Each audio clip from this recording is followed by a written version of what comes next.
Here it's the start of a new year, a New Year's resolution, fresh ideas. This is January, not a month for working outdoors, but there are days to be anticipated when the conditions improve for a short period, allowing access onto the plot, and when there's not, there's always the shed. I did mention in a previous video it's a good idea to think ahead and make lists. I make two lists, of what is needed on the plot list and what I call a rainy day list, or the shed list.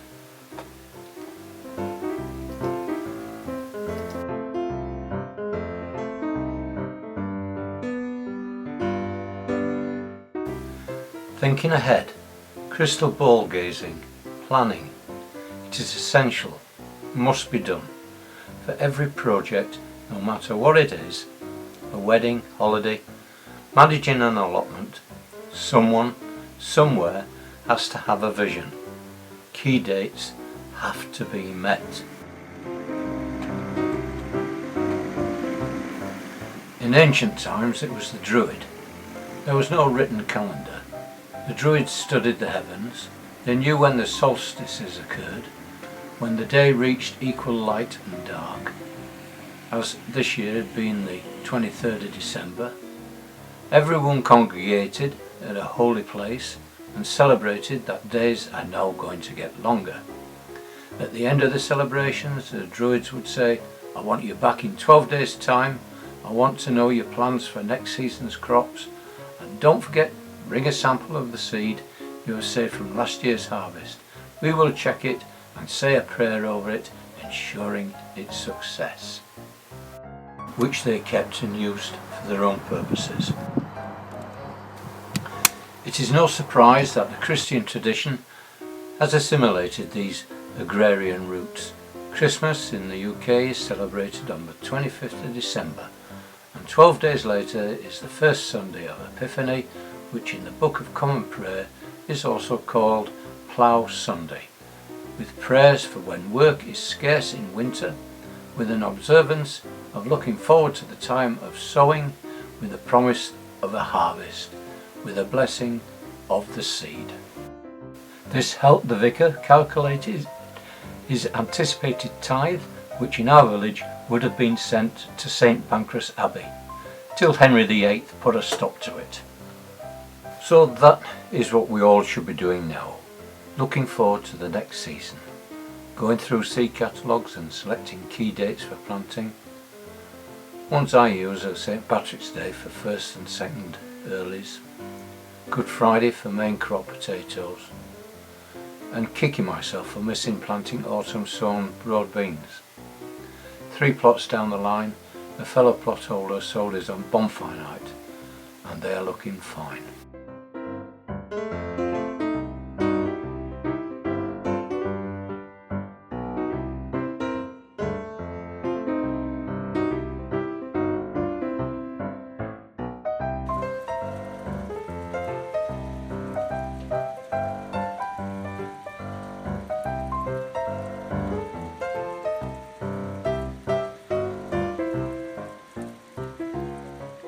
On my first year I was plagued by rabbits. Solved that. Second year plagued by slugs and diamondback moths. Still solving that, but getting there. And this year it's rats.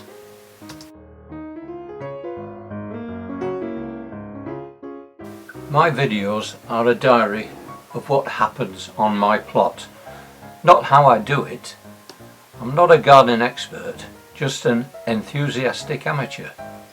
When it comes to pests, I do have some experience though, from working in Deptford, Docklands and Greenwich, all riverside areas of London. Pests encountered were mice, rats, cockroaches, that was common, and beetles.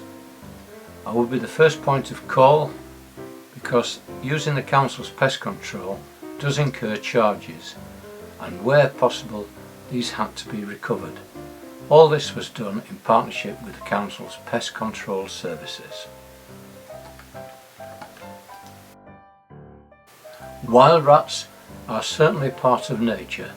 There are plenty of places for them to live outside without taking up residence in a structure that brings us humans within inches of them. But if you ignore them, the chances are they will become bolder. A rat bite is a serious injury which then needs swift medical attention. Rats also carry Weil's disease, which survives in moisture.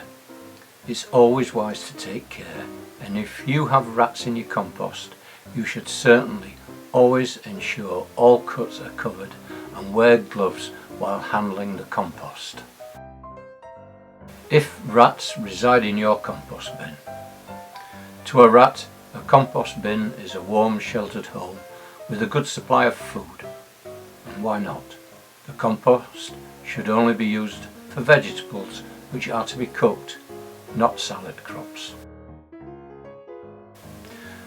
Rats don't have a bladder, so dribble urine wherever they go, and this is how the disease is spread and can be caught if ingested.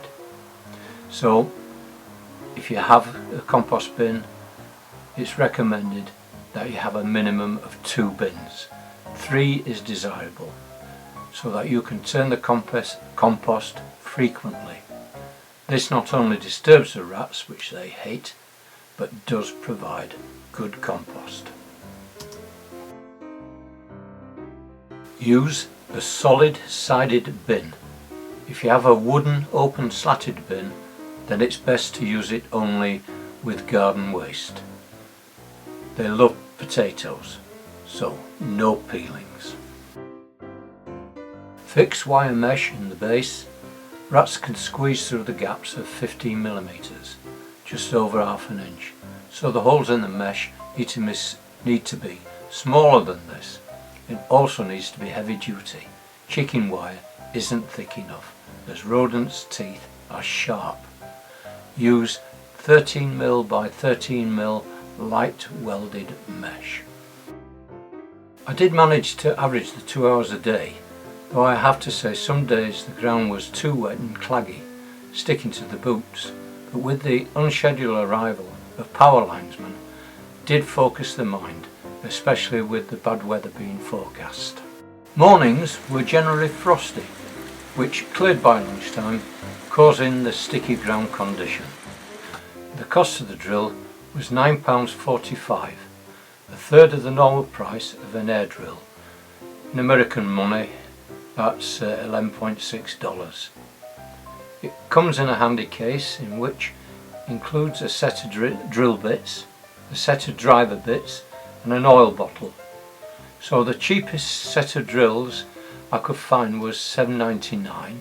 The cheapest driver bits I could find was $8.99. The cheapest bit holder I could find was $4.99, and I could not find in the catalogue a squeezy oil bottle, which I have been looking for. I've been looking for ages, except this one was minus its spout, which therefore gives me a total of £21.99. One criticism is the air intake PCL 1/4mm adapter thread to the female connection, which I'm showing now, is shorter than the standard connector. When it requires replacement, a warranty will have to be invoked. Therefore, you must keep, or I must keep, the receipt as well as the warranty card. The snow came as forecast, thick and fast, but it didn't lay, it was more sleet than snow. Another shed day. I thought, right, I unboxed the drill yesterday, I'll have a go and see how it works. So the first job I do is to put the tape and then tighten the bolt up. A couple of squirts of airline oil. You have to do this because a compressed air generates water. Clip it on, there we go. Well, that's it. I hope you've enjoyed this video and would consider it for a thumbs up, but please comment. good or bad. I do look forward to your comments, and if you've not already subscribed, please do so, and I'll see you next time. Bye!